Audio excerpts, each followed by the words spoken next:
Hello, welcome to United TV. It's Jules here. Just here to do a quick stream preview Southampton versus Manchester United, 12:30 kickoff at St Mary's tomorrow morning. First up, I'm going to take a look at the form of both teams. So for Southampton, 3 defeats from their first 4 in domestic competition, 3 in the Premier League, 3 from 3, and 1 win in the League Cup. Manchester United, on the other hand, we drew with Man City in the Community Shield. We had a good opening win against Fulham, and then we lost against Brighton narrowly, and of course got dismantled by Liverpool 3-0 at Old Trafford. So going into the international break, a bit low on confidence we could really do with picking up a result in this game. That takes me to the standings then. So Manchester United down in 14th position, not where we want to be, but it's still early.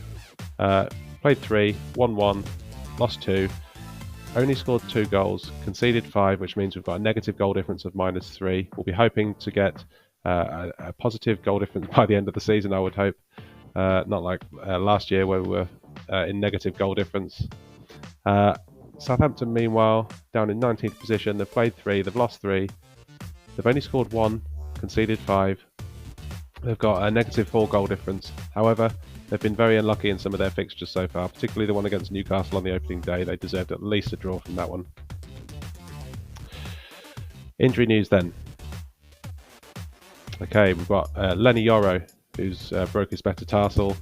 He still hasn't played for the club yet in a competitive fixture. We're expecting him back towards the end of November, so this one's going to come too soon for him. Tyrell Malacia, similarly, we're expecting him back towards the end of November. He's got a knee injury, which he's had for some time. He hasn't played for the club for around 15-16 months now. Mason Mount, he's out with his thigh. It's a few weeks. He'll be back on the 6th of October or thereabouts. Luke Shaw, this game might just come a week too soon for him. We're expecting him back about the 25th of September.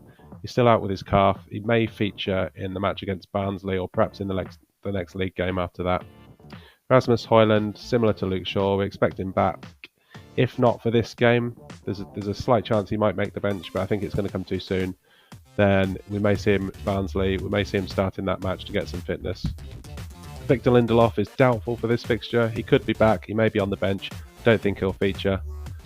And 2 players that I just want to report on who are available. Bruno Fernandes, who took a knock on international duty. It wasn't serious. By all accounts, he's available for this match. Manuel Ugarte, the new signing, of course, as well. So Ten Hag in his press conference said Ugarte's come back from international duty a day before everyone else, therefore he's available for this squad. The question is, will he start? Will he start on the bench? We'll see. So going into my possible 11, this is what I think could happen. Andre Onana in goal. I don't think there's much doubt about that one at the minute. Diego Dallo at left back in the absence of Shaw and Malacia. We've got Martinez and De Ligt. I expect them to build this relationship. They're just on the early stages of building. I thought De Ligt had a really good game against Liverpool. Martinez hasn't started the season too well, but I think with a bit more match sharpness, he'll obviously pick up. He's the general on the pitch for Ten Hag, so he's key to the way we play. De Ligt, meanwhile, was heavily criticised during the international break. I think some of it was a bit unfair. One of the goals against Germany, yes, he gave the ball away, but I don't blame solely him for that. I think there were other mistakes that were also made. Mazraoui, I expect to continue at right back. He's had a good solid start to his United career so far.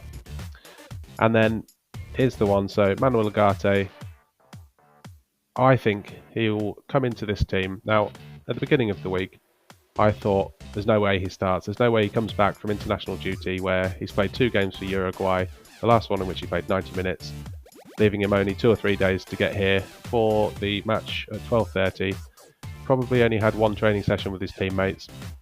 However, Ten Hag did sound like he was very keen to get him playing, and I think after hearing Ten Hag's positive comments, I think he might just start. I think we might get that surprise.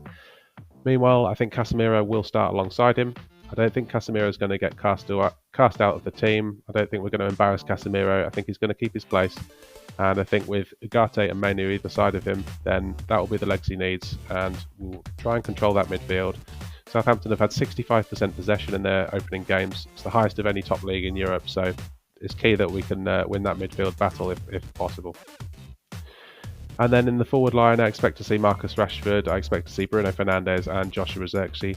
I think Garnacho is playing better as an impact sub at the minute. Meanwhile, Ahmad, some would say unfairly dropped for the Liverpool game. I thought he did well when he came on, but we could see another cameo from Ahmad as Southampton players tire. Okay. Key player then. Highlighted one player for Manchester United who I think is probably more important than any other player in this fixture, and that is Bruno Fernandes. Southampton, as I said before, 65% possession, one of the highest in Europe, if not the highest Europe possession-wise. That means when we get the ball, we have to be decisive, we have to be clinical. The final ball to our strikers has to be good.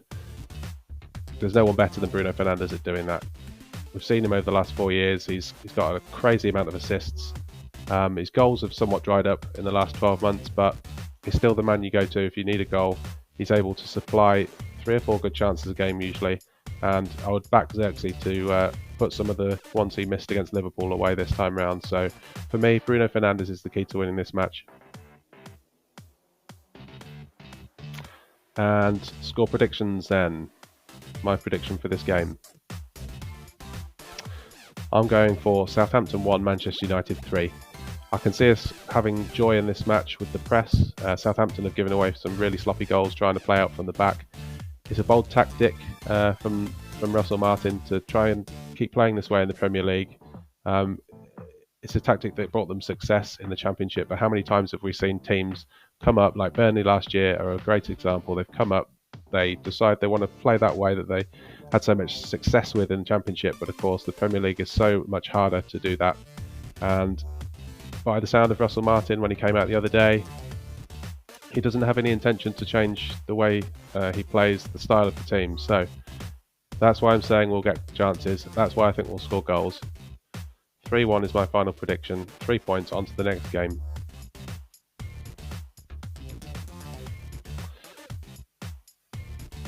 That's the end of the video. Thank you very much for watching. Please like, share and subscribe. I'd also like to read your comments and I'll get back to you in the replies. Thank you very much.